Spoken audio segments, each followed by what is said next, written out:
Hello and welcome back to Star Citizen. My name is Evenlease, and today on 10 Minutes More or Less Ship Review, right behind me, the Aegis Sabre Firebird, a stealth fighter. Let's go ahead and take a look.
Alright, welcome back to another review. Today, the Sabre Firebird by Aegis. This little ship here is quite the stealth fighter, and I'm going to go ahead and talk to you all about it. Now, I haven't taken a look at this ship since its initial release, and since then, there has been some stat changes, so I want to make sure you are updated.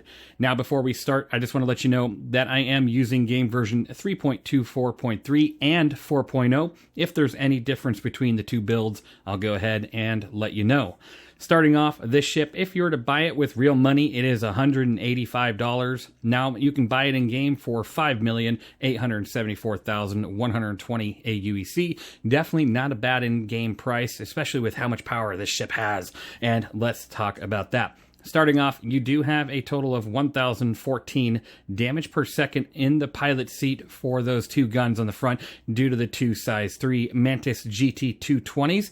Now, that power isn't the, highest. It's not the greatest, right? But it's what comes underneath it that you fire off and has a nice fire effect. It's called a missile. And these missiles, you have 24 size 3 Thunderbolt 3 missiles. And it's pretty awesome because you can shoot 6 at a time. Instead of the, pretty much any other spaceship, you can only shoot 4 at a time. With this ship, you actually can fire off 6 of them at a time, causing just mass destruction. Now, if you get a good lock and you get a good hit, there's really not too many ships around the size of this one that are going to walk away from that. Whether you're attacking a smaller fighter or a heavier ship, you're going to cripple it pretty quick, and that is just really awesome. Now, talking about some further things here, here's where some changes came into play. Right now, you do have 2 size 1 shield generators, giving you a total of 2,560 bubble shield. Before, it was a 3,000 shield, which, okay, not much of a change there. That's just because of the shield change. But your health pool has dropped. You now have 15,500 ship HP. Prior, it was 23,000 when it first came out, so it has taken a bit of a hit there, which is kind of too bad, but you're a pretty small, fast, agile ship. You should be able to avoid getting hit too much, so not the biggest concern. And like I said, you're really fast. You have a top SCM speed of 240 with a 600 forward boost and a 260 backwards boost with a top nav speed of 1,400. So you're definitely not going to have any problems staying out of combat. If, you're starting to get tracked, if you lost your stealth, you got too close, you made a mistake, well, you're going to be able to get out of there pretty quick, and that is just always a good thing. Now, you also have pretty decent maneuverability sitting at a 50, 42, 160 pitch yaw roll, allowing you to, hopefully maneuver around any sort of danger that you come across. It just really depends what you're firing at and what's firing at you, so always keep that in mind.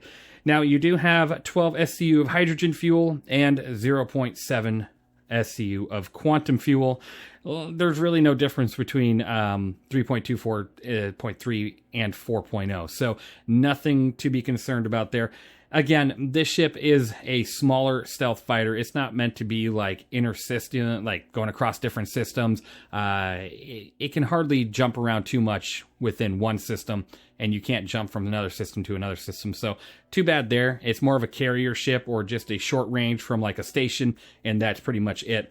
With that limited quantum fuel, you will need another ship to bring you across if you wanted to go to pyro and you didn't, technically claim and spawn it there.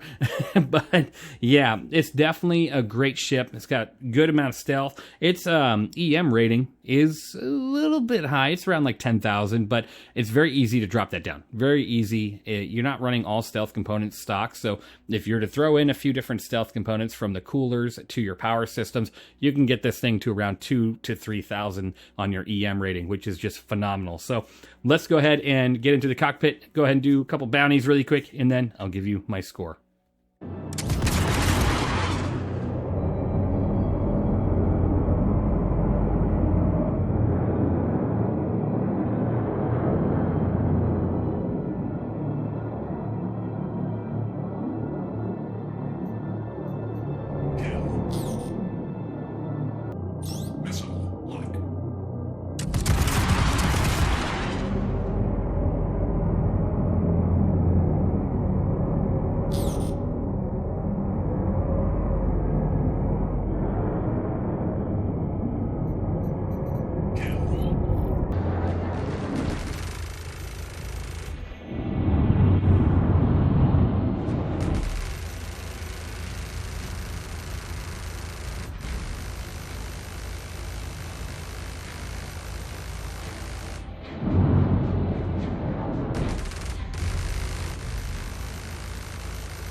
All right, as you can see, this ship had no problem taking care of those NPC targets because, well, I mean, being able to shoot 1 to 6 size 3 missiles from a good distance without even being detected, that's a pretty fantastic thing.